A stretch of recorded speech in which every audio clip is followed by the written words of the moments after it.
Estamos desde la cabina central de la RR, Radio Resistencia, Radio Revolución, Radio Rebelde, Radio República, Radio Rock, Radio Romero, todas las R's que usted quiera. Y cuando lleguen a Radio Restauración, Radio Renacer, le vamos a decir, no hay ningún problema. Sean todos bienvenidos a este espacio. Hoy es lunes 30 de junio, dos fechas importantes, una para El Salvador y otra para El Salvador también. Hoy si la ven, si la tienen en redes sociales, si tienen su número, feliciten a la niña Evelyn, a mi santa madre. Hoy está de plácemes, está cumpliendo años a mi amada madre, así que le deseo lo mejor. Eso ella lo va a ver después porque va a estar dormidita, no tiene por qué estar despierta a esta hora. Sí, pero pues sí, ya hizo el trabajo hace bastante. Así que mami o tití, como le digo desde hace tanto tiempo, te amo y espero de que ahí sigamos juntos. Soy hijo único. ¿Cómo le iba a salir otro igual? Así que un abrazo. Y hoy también es el Día del Abogado Salvadoreño. Hoy se celebra el 30 de junio, el Día del Abogado Salvadoreño, desde 1984, según el decreto 108. Bueno, perfecto. Así que le deseamos lo mejor. Sean todos bienvenidos a este espacio, reitero, desde San Salvador Centro, en San Salvador Departamento, San Salvador o El Salvador País. Estamos con todos ustedes en este espacio que tenemos para compartir acá en Radio larr.com. Sean bienvenidos. Fran Durán está en los controles. Soy Francisco Gómez. En este momento damos inicio a primera vista a la entrevista con Francisco Gómez. Hoy tengo el gusto que nos acompaña un muy buen amigo, de los mejores amigos que tenemos y amigos de la radio, que bueno, ahí hemos venido desde aquel momento de la Mayavisión, la transformación a la 106.9, luego a Radio La RR, y ahí ha estado dándonos el apoyo, en algunas oportunidades también acá en la radio. Lo dimos a conocer y hoy se lo robaron. Hoy ya se lo llevaron para todos lados, se lo han llevado. Así que le doy la bienvenida a nuestro amigo, el licenciado Elmer Arias, abogado y notario de la República, criminólogo prácticamente ya también y docente universitario porque también ha estado en la docencia. Elmer, bueno, licenciado Arias, ¿cómo está? Muy buenos días, bienvenido. Mucho gusto, Francisco. Muy buenos días y buenos días a quienes nos sintonizan a través de las diferentes plataformas. Un gusto y un placer estar aquí en la que ha sido nuestra casa por muchos años, donde prácticamente iniciamos este andar de ser entusiasta, de analizar el aspecto social, político y jurídico de nuestro país. Y ¿generar opinión? Sí, generar una opinión, no solo como parte de esta sociedad, como un ciudadano común, sino también como lo que nos permite la profesión de la abogacía, de poder entender cómo funciona el aparato estatal, cuáles son aquellas cosas que están dentro o fuera del marco normativo que regula nuestra sociedad, y desde ese entusiasmo o ese interés de querer entender pues el accionar del país, ya venimos un par de tiempito atrás pues en esto y siempre hoy la RR pues siempre ha sido nuestra casa, y extender pues mis felicitaciones a los colegas abogados, que hoy en día no es fácil ser abogado, no solo porque lo que conlleva ¿Y si hay tantos? La profesión. El problema es, o el punto es que el abogado debe tener un par de características para poderse llamar abogado y sentirse orgulloso de la profesión. Es que debe ser valiente como ya decía, en dar la opinión respecto a aquellas cosas que estén bien o estén mal respecto a la legalidad de lo que se haga dentro del país. Y desde ahí pues hay que ser valientes y consecuentes, decir las cosas y hacerlas, no decir una cosa y hacer otra. Desde ahí, pues una felicitación a todos los colegas en este día. Aquellos colegas que son, como digo, valientes y consecuentes con sus pensamientos. También un extensivo saludo a su señora madre por su cumpleaños, y que más tarde pues hay que ir a reventar la piñata y partir el pastelito. Sobre todo. Mire, ya que estamos hablando, para irnos adentrando en este tema de la abogacía, mire, Elmer, muchos dicen, hoy cualquiera es abogado. Los abogados son, ¿cómo es que es? Leguleyos, son corruptos, se aprovechan, estafan. O sea, hay mucho de no prestigio para el abogado. Y si nos vamos por otro lado a lo que estamos viviendo hoy, nuestro país, que los abogados pasan callados. Es que, como ya decía, hoy en día, en la situación o en el contexto social que se encuentra en nuestro país, no es fácil ser abogado. Pero aquí hay que hacer una distinción. Abogado es el oficio o ya la actividad meramente que uno desarrolla dentro del ámbito jurídico, pero en sí la profesión es jurista, ¿verdad? Porque cuando a uno le dan el título de cuando se gradúa de la universidad, dice licenciado en ciencias jurídicas, no dice abogado. Abogado ya es el oficio que desempeña uno, ya con una autorización que le da la Corte Suprema de Justicia para poder procurar o representar, o como la palabra en su contexto dice, abogar por otro. Ahí viene del latín abogator. En ese sentido, no es fácil hoy en día, como digo, el ejercicio de la abogacía, porque, como ya dije, hay que ser valiente y consecuente, no solo desarrollar la profesión solo porque es un medio de ingreso o porque es tu mecanismo de ingreso para subsistir, sino desarrollar la profesión, aplicarla o tratar de los conocimientos que uno adquiere a través de estar estudiando esto, entender cómo funciona el aparato estatal, cuáles son aquellas normas que rigen el quehacer de quienes son los tomadores de decisiones o quienes administran la cosa pública. Desde ahí hay que tener una valentía no de criticar, porque es que no hay que satanizar el aspecto de que alguien emita una opinión y que esta opinión posiblemente sea a favor o en contra de la administración pública, vayan a tomarlos como crítica. No, es una opinión que conforme a los conocimientos uno hace respecto a si está dentro de la legalidad o fuera de ella. Entonces, pero aquí dicen, aquí critican cuando a veces se emite una opinión basada en los conocimientos técnicos jurídicos que se pueda tener. Ahora, pero, ¿y por qué dice? Es que están callados, no dicen nada, no hay unidad y los abogados son culpables y todos le echan la culpa. Es que siempre se ha tenido esa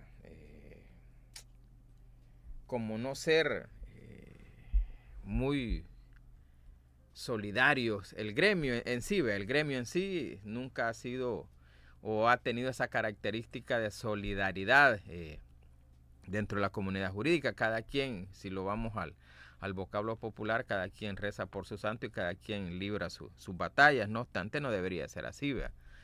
Pero por esas situaciones es que siempre se ve muy individualizado el quehacer del gremio. Pero, como ya digo, o sea, si sos valiente y consecuente, pues tenés que tener esa solidaridad con el gremio. Lastimosamente, siempre hay colegas que se puedan salir de la ética, sin principios, y puedan hacer un par de cosas que estén fuera de ese contexto, pero no significa que la mayoría o todos sean no tengan ética o no sean profesionales en su actuar. Mire, pero ¿y cuál es la valentía que se debe de tener? O sea, ¿a qué nos referimos con valentía? Porque una cosa es que usted señale, que usted diga, Otra es que lo haga con dolo, con ventaja, como Es dicen, con alevosía y ventaja. Es que la valentía que el abogado debe de tener, uno es, primero, reconocer el sistema con el cual se está enfrentando. Me refiero al sistema no solo jurídico, sino también al sistema político. Como ya decía, el abogado, por sus estudios, por conocer la norma, se entiende que va a entender, valga la redundancia, cómo debe de manejarse la cosa pública. Y la valentía está en señalar, a partir de esos conocimientos, en señalar todas aquellas situaciones o acciones que se consideren que no están dentro de la legalidad de lo que exige la norma, del actuar de los funcionarios públicos. ¿Por qué el abogado debe de emitir opinión respecto al quehacer del aparato público? Porque estamos dentro de un sistema social donde todo se debe regir por la norma y se entiende que el profesional del derecho es el que conoce la norma, es parte de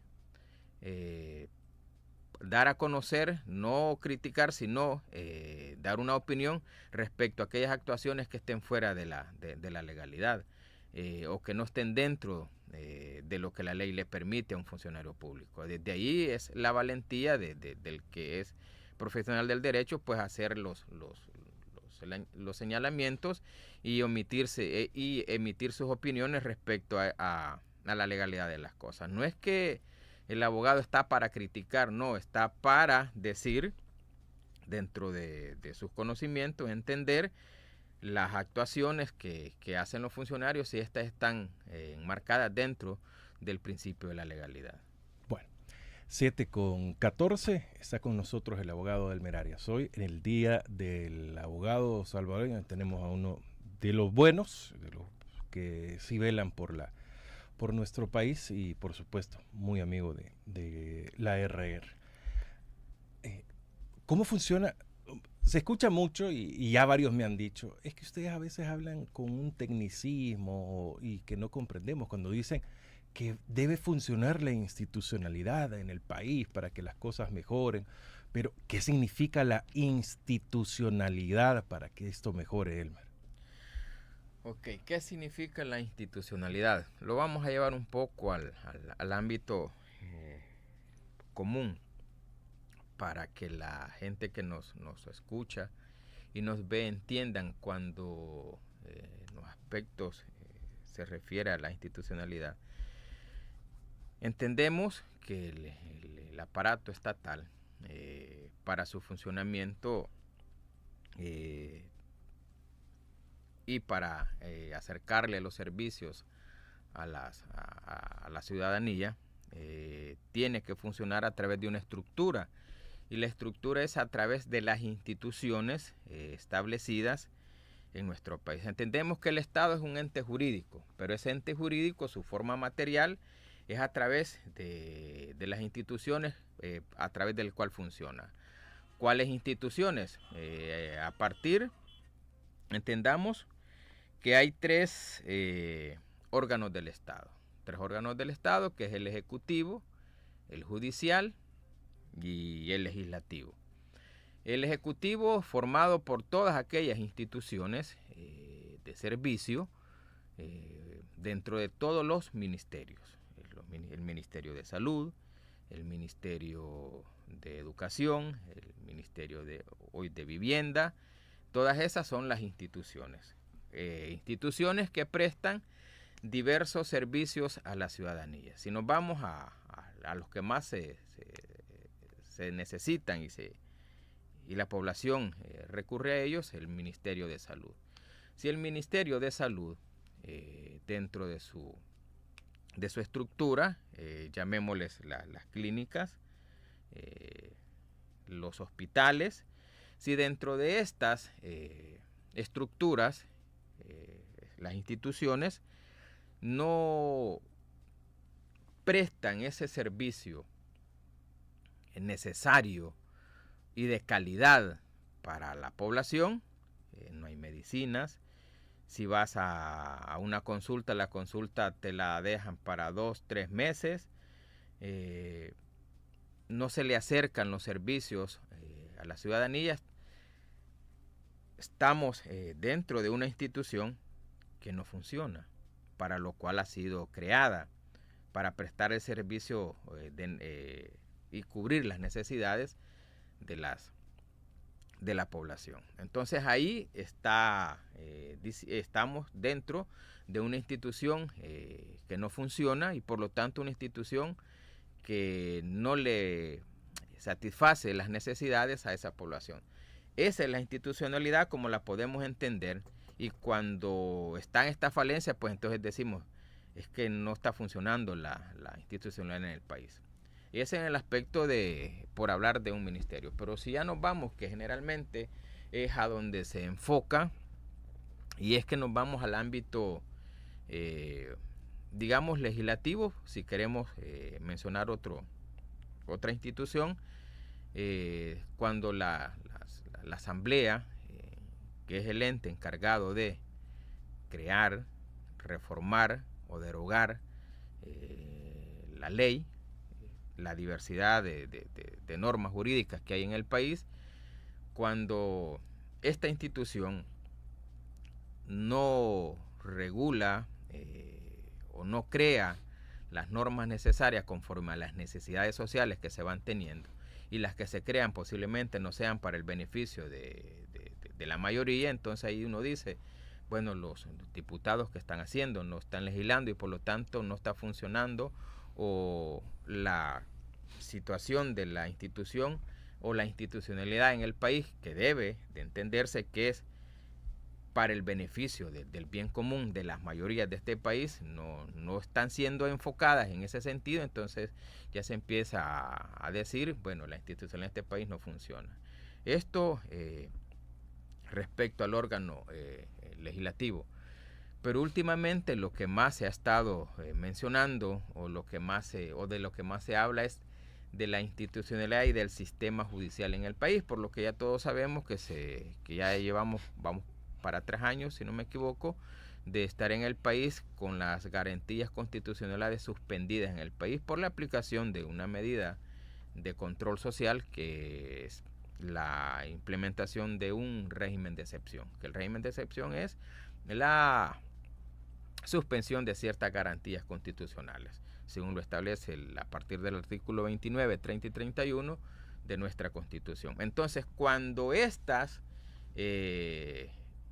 instituciones que hemos mencionado, el fin o el objetivo, que es garantizar el bienestar de la mayoría de la sociedad, no es va enfocado en eso, entonces es cuando venimos y decimos, bueno, la institución en este país no funciona, es porque las instituciones no están garantizando, no están cumpliendo el objetivo, que es el garantizar el bien común a la mayoría de los salvadoreños. Ahora, ¿cómo debería de funcionar la institucionalidad si hay una detención arbitraria a nuestro criterio? Todos sabemos si estamos bien o estamos mal. Quizás ese punto sí, pero yo padre, yo hermano, yo hijo, ¿qué debo hacer si hay una detención arbitraria? Si vamos al mercado y ahí en el camino se llevaron a uno de nosotros dos. O sea, ¿qué debería hacer? Okay. ¿Cómo debería de funcionar la institucionalidad? Porque muchos, ay, no, si eso no funciona. No, pero ¿cuál es el deber ser? En este sentido, el caso que me plantea respecto a que si hay una detención arbitraria o que está fuera de lo que el debido proceso establece por el cometimiento de un ilícito, la institucionalidad respecto al órgano judicial debería de funcionar primero, respetar un debido proceso, el cual está establecido ya en el Código Procesal Penal. Sus principios, primero respetando el principio de inocencia. No obstante, es un poco complejo en nuestro país respecto a hablar de un debido proceso, porque por lo que decíamos, que por la situación que se daba hace un par de años atrás, que el país vivía bajo un fenómeno criminal, bajo el fenómeno del crimen organizado establecido por estructuras delictivas que se les denominaron pandillas o maras. El país vivía una ola de violencia, de homicidios. A raíz de ello, como política de control social o política de seguridad, se implementó el régimen de excepción, como ya decíamos al principio, que el régimen de excepción no es nada más que la suspensión de ciertas garantías constitucionales, principalmente establecidas en el artículo 5, 6, 7, 12, 11, 12 y, si no me equivoco, la del artículo 24. Y la potestad la tiene el Estado a través del gobierno que administra el Estado de implementar un régimen de excepción a partir, como ya decíamos, del artículo 29, 30 y 31, que cuando se den situaciones que estén alterando el orden público se puede establecer esta medida de esta política de control social o política de seguridad. A partir de ahí, el quehacer jurídico o el sistema jurídico en este país cambió. No obstante, hay que hacer un par de acotaciones o aclaraciones.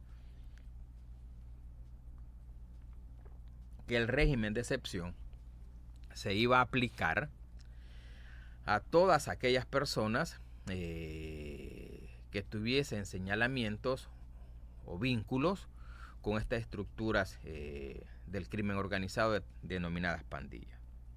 No obstante, eso le permitió al gobierno hacer capturas de forma masivas sin tener una previa investigación, más que por una leve sospecha de hacer las detenciones de forma masiva. Ok. Hasta ahí es un poco complejo y complicado determinar que se empezó a cumplir o a respetar el debido proceso dentro de las detenciones, porque como tú ya decías, se empezaron, o la población o quienes sufrieron este tipo de detenciones lo vieron de forma arbitraria en el sentido que sin una orden judicial o administrativa, judicial emitida por un juez y administrativa a través de la fiscalía, se hicieron las detenciones. Pasado un tiempo, se empezó a disminuir el accionar de las pandillas, por el cual se instauró el régimen de excepción, y esto es lo que dice el artículo 31 de la Constitución, que para que nos pongamos en contexto y que no estemos mintiendo y nos vayamos al tenor literal de lo que dice la Constitución. Estamos buscando en la Constitución, las populares constituciones de bolsillo, ¿no? De 1983, que las circunstancias que motivaron a la suspensión de las garantías constitucionales, el artículo 31, hayan desaparecido. Deben de restablecerse estas garantías. No obstante, según lo que hemos tenido conocimiento hasta hace un par de semanas, teníamos entendido que el accionar de las pandillas había reducido o había disminuido prácticamente a cero, es decir, ya no estaban operando.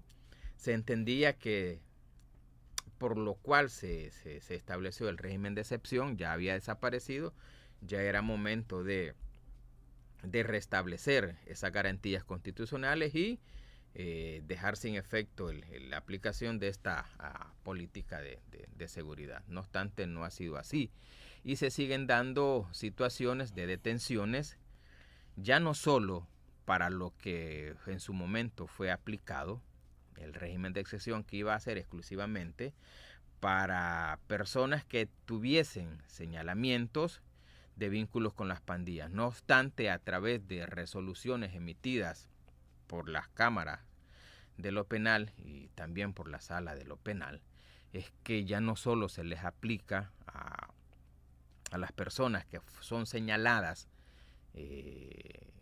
por vínculos con las pandillas, sino también a aquellas personas por cometimientos de delitos comunes. Y aquí hay que hacer una aclaración.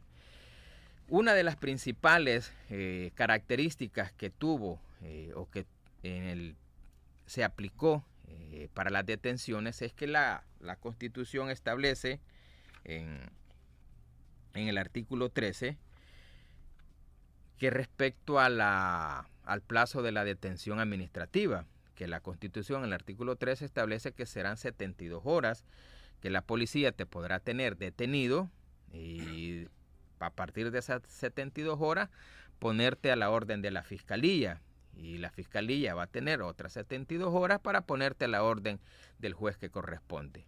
Esto estaba antes y así está dentro, porque no ha sido reformado el artículo 13 de la Constitución respecto a la detención administrativa de las 72 horas administrativas. Ya digo, no hay que confundir, el proceso inicia así, con tu detención administrativa, que es la policía, que a partir del régimen de excepción, de la aplicación del régimen de excepción, te detenían sin mayor investigación y sin mayor orden judicial o administrativa, te detenían, y desde ahí empezamos a analizar que había una irregularidad, y si nos vamos al término común, de las detenciones arbitrarias, porque sin tener la orden judicial o administrativa, hacían las detenciones. Si era bajo sospechas que pertenecías o se pertenecía a una estructura criminal de las pandillas, ya estas 72 horas ya no se te aplicaban,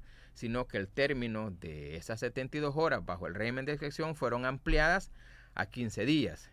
15 días que tenía tanto la policía como fiscalía para poner a las personas detenidas a la orden del juez que correspondía. A partir de ello se empiezan a ver este tipo de irregularidades. Uno, porque no se tiene o no se tenía la orden de detención judicial o administrativa. A partir de ahí ya no eran 72 horas, sino que pasaban a ser a 15 días. Ahora bien, las irregularidades se empiezan a ver y se empiezan a entender las detenciones arbitrarias, porque ya no solo se le aplicaban a las personas, como ya decía, bajo sospecha de pertenecer a pandillas, sino a personas que cometían o se les atribuía algún delito de carácter común, es decir, aquellos que no están dentro del accionar de las pandillas.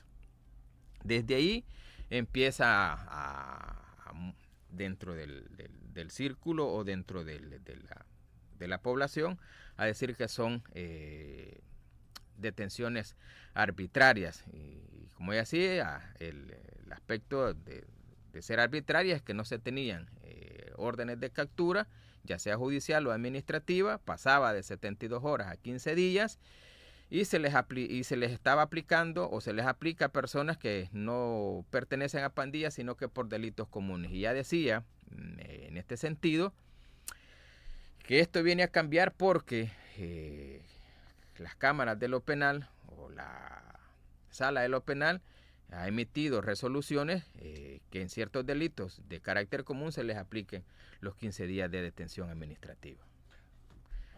Y solo quiero hacer una acotación, porque hablaba con un colega un día de esto y me decía, pero ya hay jurisprudencia y hay resoluciones tanto de la Cámara como de la Sala, que el término de las 72 horas ya no solo es para las personas vinculadas a pandillas, sino para personas que cometan delitos comunes.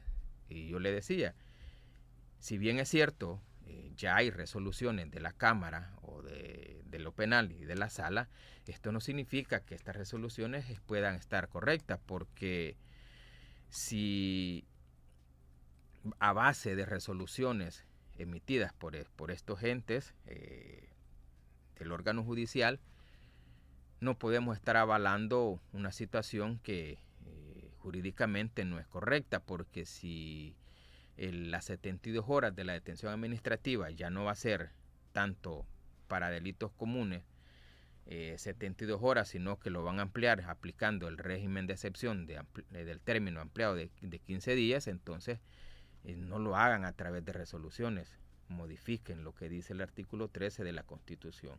Y esto no es un señalamiento, una crítica, no, esta es una opinión al tenor de lo que establece el artículo 13 de la Constitución, que van a ser 72 horas, pero si a través de resoluciones judiciales van a modificar la Constitución, lo ideal sería, para no hacer estos señalamientos, aquel abogado que sea valiente y consecuente a lo que a nosotros nos enseñaron dentro de las aulas cuando estábamos aprendiendo la norma, pues lo ideal sería primero modificar la Constitución y no estar haciendo o cambiando el proceso penal a través de resoluciones, sino que primero empecemos a modificar o hacer la Constitución adaptada y adecuada a las necesidades que va teniendo la sociedad.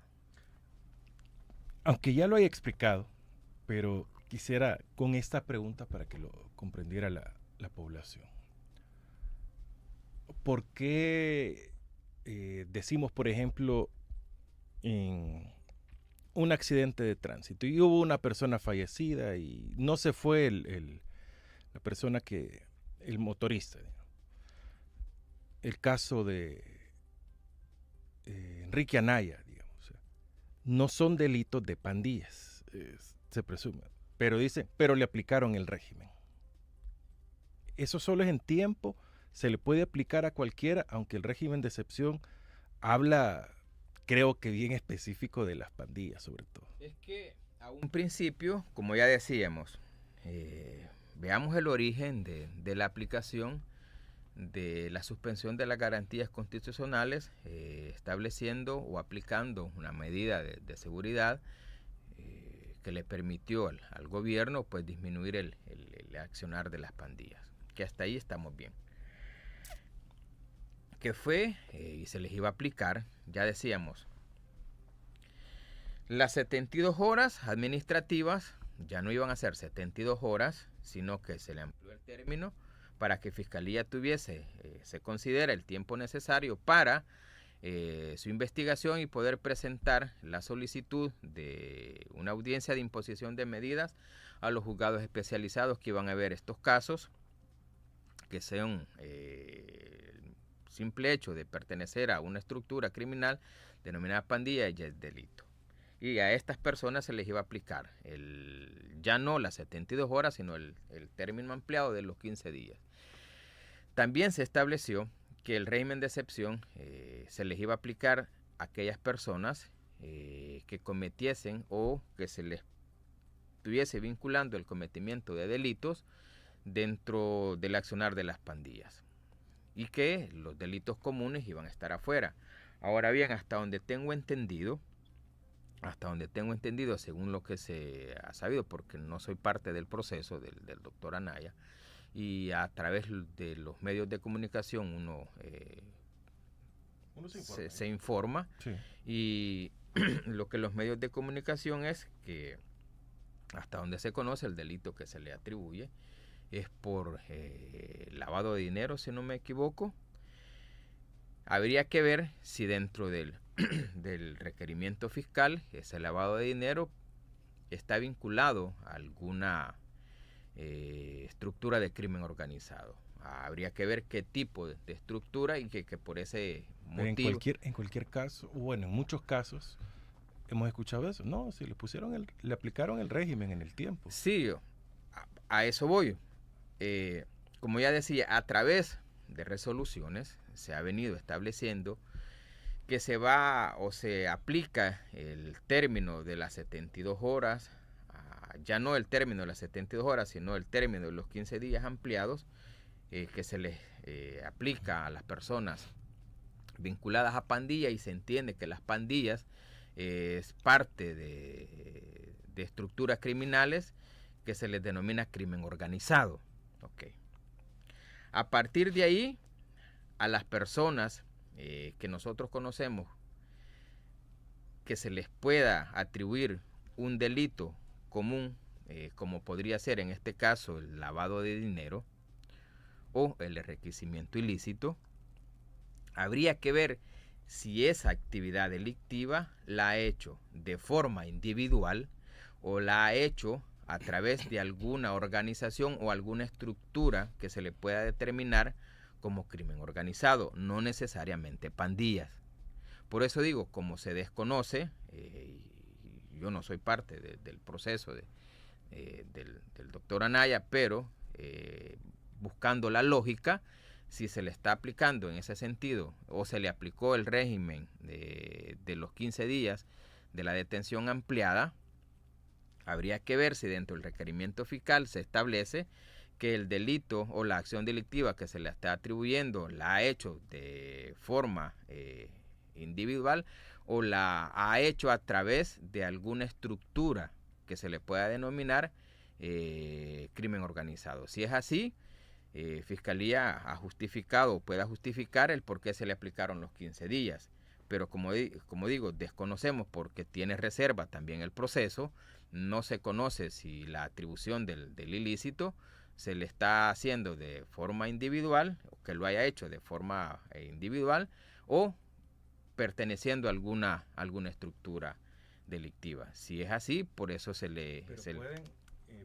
pueden en un delito donde se sabe que no es eso, que ya los acusaron. Se entiende que si no son delitos que se puedan cometer a través o que sea necesario cometerlos a través de una estructura que se le pueda denominar crimen organizado, no tendrían por qué estarle aplicando el plazo de 15 días. Pero como ya decíamos, hay resoluciones que se han emitido y se están, o en base a eso, están aplicando los 15 días. Entenderíamos que aquellos delitos comunes como es el hurto, el robo, que son la delincuencia común en este país, que si bien es cierto, el accionar de las pandillas ha disminuido, pero los delitos comunes siguen estando a la orden del día. Si este tipo de delitos no son cometidos a través de que la persona para cometerlos lo haya hecho a través de una estructura organizada, a la que se le puede denominar crimen organizado, no tendrían por qué estarle aplicando los 15 días de detención y tendrían que aplicárselo lo que dice el artículo 13, la detención administrativa. 72 horas que tiene la policía para ponerlo a la orden de la fiscalía y 72 horas que tiene la fiscalía para ponerlo a la orden del juez que corresponda. Bueno, sin duda es bastante complicado cómo se está pasando. Bueno, gracias a todos los que están en nuestras redes sociales. Estamos en A Primera Vista, la entrevista con Francisco Gómez. Hoy nos acompaña en el Día del Abogado el abogado Elmer Arias, abogado y notario de la República. Está con nosotros acompañándonos. Ustedes denle me gusta a esta transmisión en cualquier red social que ustedes estén, en X, en YouTube, en Facebook, en TikTok. Muchas gracias. Dele me gusta, dele compartir, comente esta transmisión y más adelante coméntela también, pero con personas, así platicadito, para que podamos continuar educándonos, ¿no?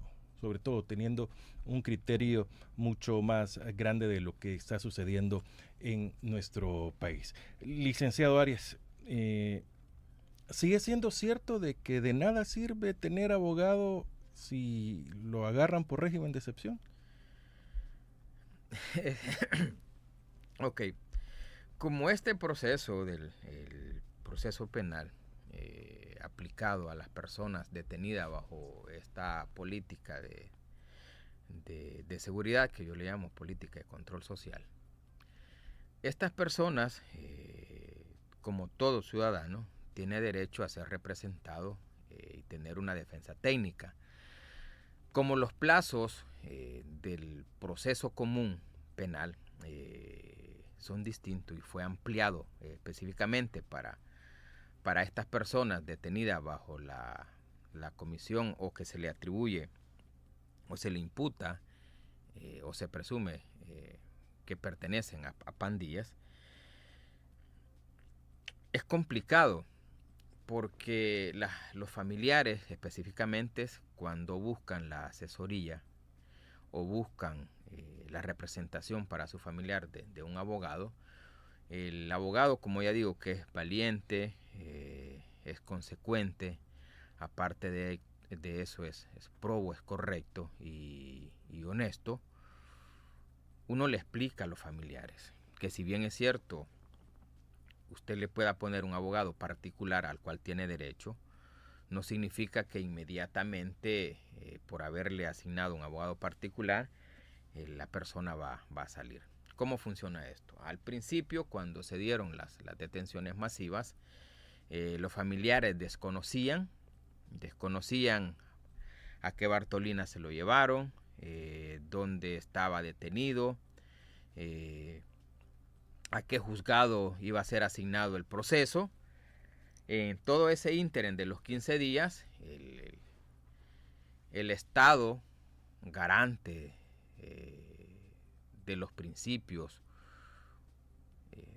y de los derechos que todo ciudadano tiene, le asignó un defensor público, los que representan a la Procuraduría General de la República, para no violentarle el principio de defensa, para no violentarle el debido proceso. La mayoría, al inicio de estos procesos, así se les hizo su audiencia de imposición de medidas. A partir de ahí, los familiares empezaron a tener un poco conocimiento porque se abocaron a la Procuraduría. Los procuradores, como pudieron, hicieron la presencia, no le podría llamar, y que me disculpen y sin aras de ofender, hicieron presencia en las audiencias especiales de imposición de medidas, más no así la defensa que correspondía por el poco tiempo y la cantidad de procesados dentro de cada uno de los procesos. Que creería yo que el proceso que menos personas tiene, estamos hablando de unos 75 en adelante. En ese sentido, los familiares se preocuparon y empezaron a buscar abogados particulares. Pero como ya digo, cuando uno trata de ser correcto y le explica a los familiares que el proceso va a ser un poco largo. Tan es así que a partir de hace 3 años se generaron las primeras detenciones, y las audiencias preliminares aún, que son las audiencias de pruebas, aún no se han señalado en qué fecha van a iniciar, y todavía están en esa etapa de instrucción, que hasta donde se conoce pues se termina o Fiscalía se le vence el plazo en agosto de este año. A partir de ahí se le vence el plazo a Fiscalía, no sé si lo van a ampliar, para seguir con los procesos, que van a empezar las audiencias preliminares, que son las audiencias de prueba, donde Fiscalía va a presentar sus dictámenes de acusación conforme a todas aquellas pruebas que han recabado durante este tiempo. A partir de ahí se van a empezar a ver si Fiscalía tiene los elementos suficientes y necesarios para probar la vinculación de estas personas con las estructuras a las cuales se les vincula. Diciendo esto, pues dependerá de los familiares si deciden continuar con su abogado asignado por la Procuraduría o les asigna uno particular. ¿Cuál es la diferencia? La diferencia puede ser que la Procuraduría, como ya decía, los procuradores, cada proceso va a tener no menos de 75 personas en cada proceso, y va a ser bastante complejo poder que el procurador se enfoque en la defensa personalizada de cada uno de los detenidos, y lo que va a hacer es una defensa general en el proceso. Ahí, si hablamos en sentido ya más estricto de un debido proceso, una defensa técnica generalizada de las personas en cada uno de los procesos, pues no se le garantiza una defensa personalizada y enfocada en los hechos que a cada persona se le atribuye.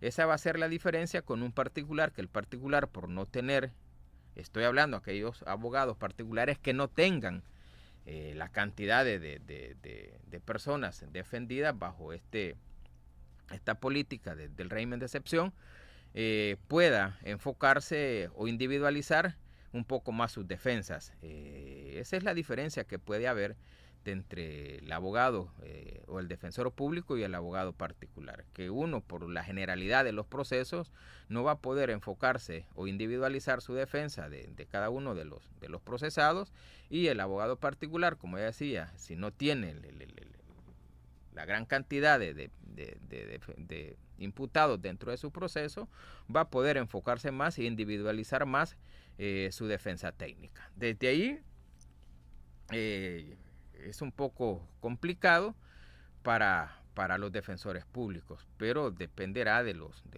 familiares de los detenidos, pues por cuál opción van a optar. Claro, una es gratuita y la otra es con costos económicos, sí. Claro. Ahora bien, aquí hay que hacer una aclaración y que, como ya decíamos, hasta donde tenemos conocimiento, el plazo para presentar el requerimiento, el dictamen de acusación, Fiscalía, vence hoy en agosto. A partir de ahí, hay una situación que tanto los abogados particulares que tienen proceso bajo el régimen de excepción, una vez se venza este plazo, ya no van a poder renunciar, y llegado el plazo tampoco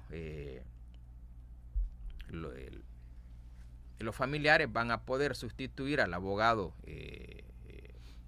público para poner un particular. Todo eso lo tienen que ir viendo ya en este par de meses que quedan, si es que no amplían el término. ¿Es posible que haya una ampliación? Sí, ¿verdad? Ya hubo varias. Sí, o sea, todo está dentro de aquí todo se puede, y como todo se va conforme a decreto, a través de un decreto pueden seguir ampliando el término del proceso, del plazo para la investigación.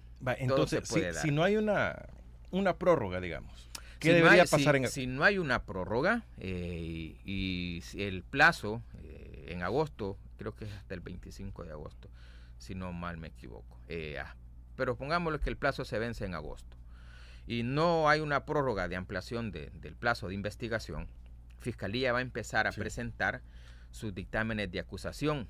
¿Cuáles son siguiendo la lógica del proceso? ¿Cuáles son los dictámenes de acusación que Fiscalía va a empezar a presentar? Son las personas que fueron detenidas inicialmente. Y así en ese orden van a ir presentando los dictámenes de acusación. Por orden de llegada, digamos. Digámosle que por orden de detención dentro de la aplicación de esta política de seguridad. Son los que van a empezar a presentar. De ahí va a tener, una vez presentados los dictámenes de acusación, los tribunales van a tener que empezar a hacer los señalamientos de las audiencias, pero estos señalamientos no significa que hoy lunes, por decirlo de una manera, hoy lunes se venció el plazo, hoy lunes empezaron a llegar los dictámenes de acusación y ya los tribunales van a tener mañana empezar a señalar. No, dependiendo la cantidad de procesos, dependiendo la cantidad de imputados que cada proceso tenga, los tribunales van a hacer los señalamientos de las audiencias preliminares. ¿Esa podría ser la primera vez que muchos van a ver a esos detenidos? Si a mí el familiar me pregunta y me dice, mire, licenciado, ¿usted qué opina si ya presentaron el dictamen de acusación y ya el juez señaló la audiencia preliminar, qué probabilidades tiene mi familiar de que pueda salir? Aquí se van a dar dos opciones. Uno, si aún tenemos jueces independientes y naturales, como se conoce, dentro de los tribunales especializados del crimen organizado, y Fiscalía dentro de su dictamen de acusación no logró individualizar la participación de la persona o el procesado dentro de una estructura de las pandillas, pues el juez va a tener dos opciones. Una, le da el sobreseimiento definitivo, uno, por no haber probado Fiscalía la participación dentro de la estructura conforme a las pruebas recabadas dentro de este plazo de investigación, o el juez considera que las pruebas no le dan la certeza de la participación, pero que posiblemente dándole un plazo más pueda recabar más información, que creo que ya tuvieron el plazo suficiente, le puede dar el sobreseimiento provisional y le puede establecer un plazo más a Fiscalía para que siga investigando. Pero si si nos ponemos a los primeros detenidos bajo este régimen, han tenido 3 años, creo que es un plazo hasta suficiente y hasta demasiado, creería yo, para poder hacer las diligencias de investigación y poder individualizar a cada una de las personas detenidas con las pandillas la participación. Si estos escenarios son así, pues creeríamos que aquellas personas que no tengan y que no se les haya logrado probar la vinculación con estas estructuras, pues se les puedan dar estas salidas dentro del proceso. Pero aquellas personas que efectivamente tienen vínculos y se les probó cuáles son aquellas actividades en específico que desarrollaban dentro de esta estructura, pues estas personas van a pasar a la siguiente etapa, que sería la apertura a juicio en una vista pública, y a donde se les va a determinar si se le dicta su sentencia es absolutoria o condenatoria. ¿Cuáles podrían hacer estas personas? Si entendemos que el simple hecho de pertenecer a una pandilla es el delito, con el simple hecho de tener una señal distintiva vinculadas a estas estructuras, pues es una prueba que el juez o los tribunales van a valorar para entender que hay una prueba que señala a una persona pertenecer a esta estructura, y como ya decíamos, va a pasar a la siguiente etapa. Bueno, voy a leer algunos comentarios, licenciado Elmer Arias, para que podamos estar. ¿Cómo aparecen en Facebook? Ella pregunta para usted, para que o en las redes sociales, más adelante vamos a como Elmer Arias, generalmente mis redes sociales, o generalmente Facebook, es más que todo profesional, bueno, donde establezco mis cuestiones profesionales, nada que ver con aspectos personales. Mayra Montiel le manda saludos. Ana Rosibel Chávez, buenos días, bendiciones para usted. Bendiciones. David, buen día Francisco y su invitado desde Costa Rica, saludos. Felipe, saludo Fran, aquí estoy escuchando los análisis, porque hay que seguir adelante, porque el dictador no duerme, porque él con poder absoluto, pero no piensa todo lo que está arriba, cae, el país no. Luis Carrido, qué moderado el invitado, seguimos potentes, gracias RR. Ana T, buenos días, gracias Ana. Carlos Demócrata, sáqueme de una duda, ya no ha sido invitado a los programas de Megavisión, vaya, o usted decidió ya no ir. Claro, sí es posible, es importante divulgar cosas como esta, los medios son vitales y determinantes. ¿Hace poco fue? Sí, yo, bueno, como ya decía, en esto de dar una opinión desde el plano técnico jurídico, que es lo que uno poco o mucho ha estudiado. Aparte, esto a mí me llamó mucho la atención.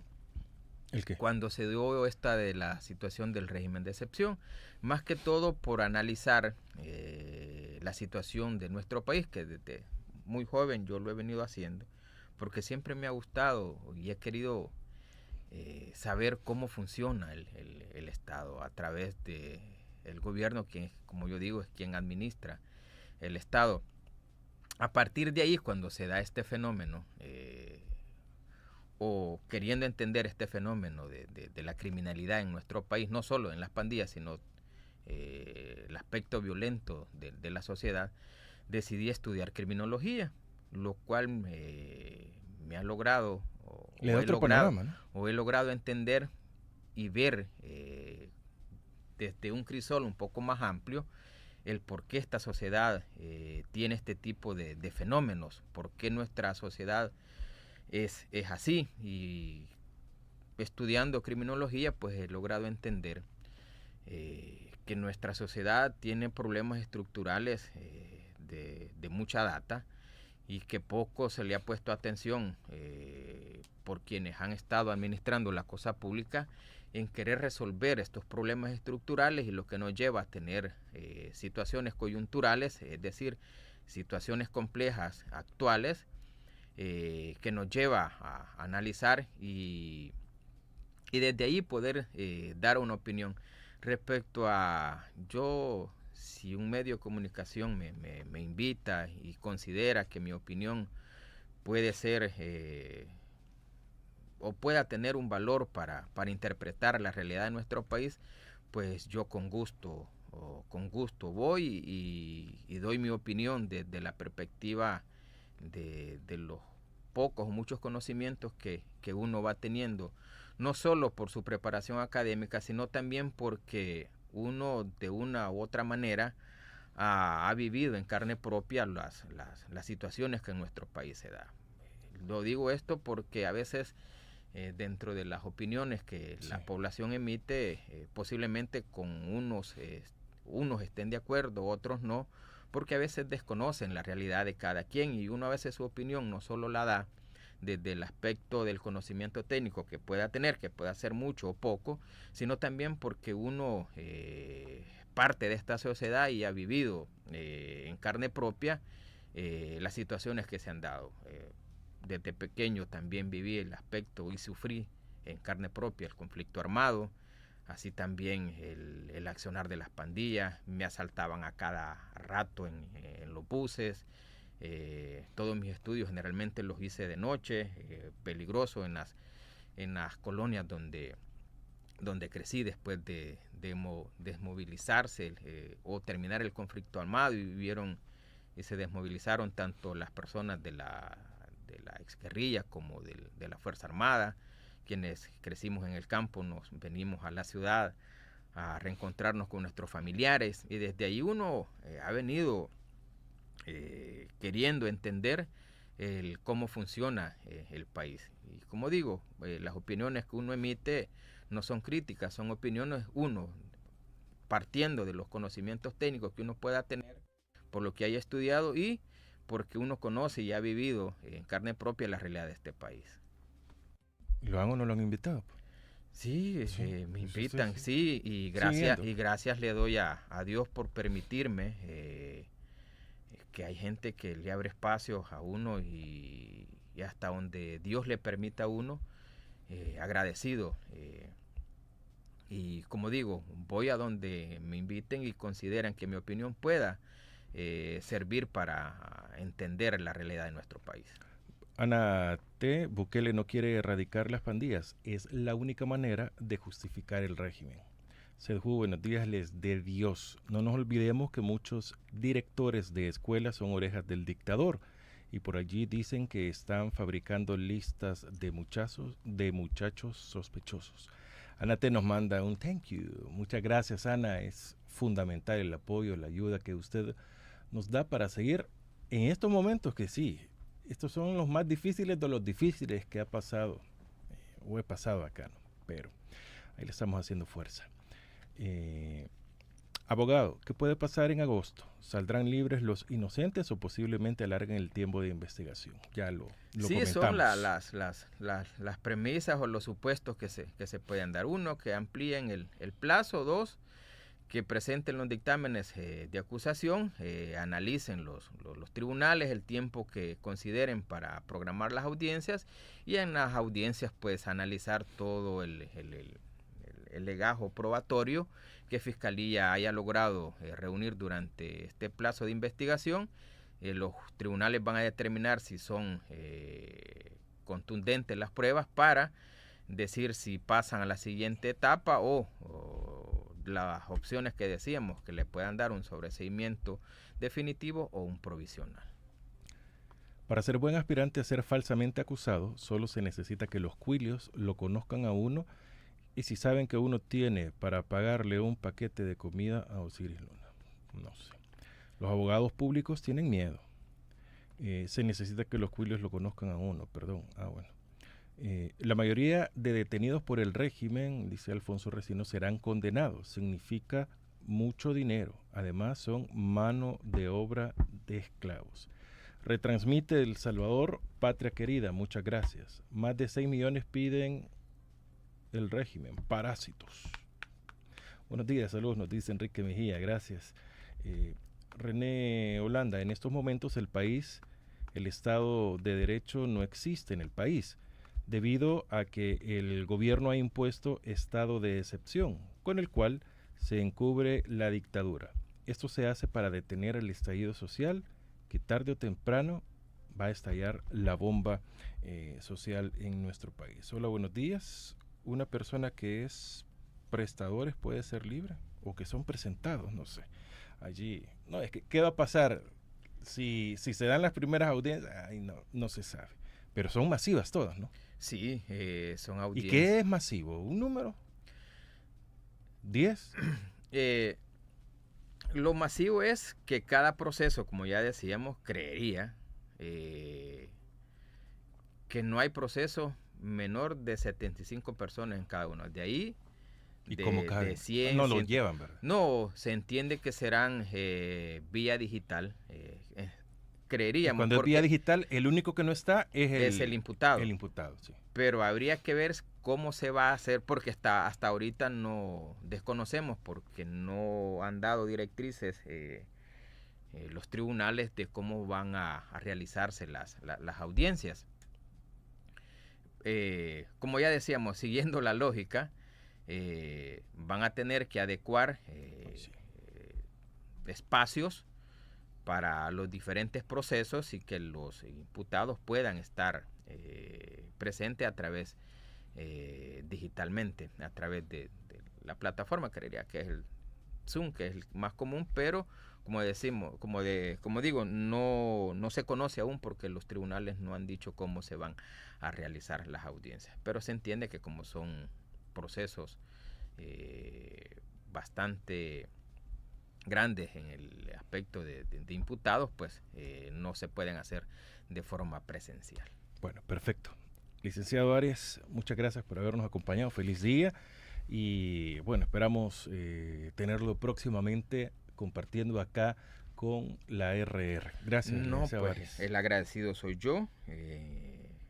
Como digo, esta es mi casa porque aquí empezamos el andar de querer entender y analizar un poco la realidad de nuestro país, y siempre va a ser un gusto las veces que me inviten a estar aquí analizando el quehacer de nuestro país, y más que todo esta situación de por qué en nuestro país se dan este tipo de fenómenos de violencia, porque son aspectos de analizarlo. Como digo, desde la perspectiva, a mí me llamó la atención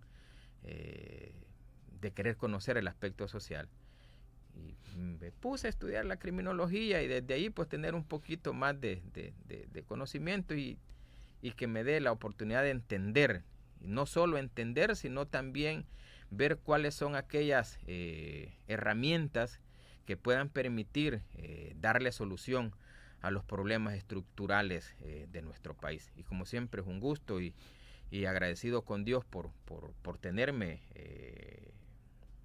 acá, y agradecido contigo, Francisco, y con la radio por el espacio. Bueno, muchas gracias. Para nosotros un gusto, licenciado Elmer Arias, que nos acompañe y que podamos estar acá siempre compartiendo y hablando de muchísimos temas, porque con el licenciado Arias podemos hablar de tantísimas cosas y siempre tomarnos un buen café. Un buen cafecito, así es. De Doña Isabel, un café primo.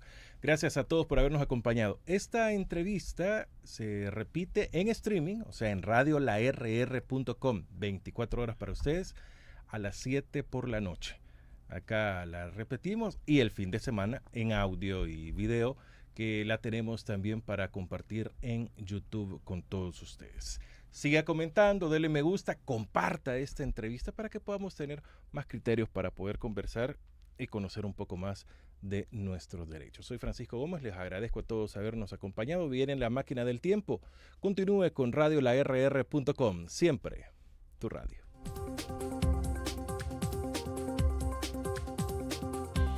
La entrevista, el punto de vista de los profesionales en temas de interés nacional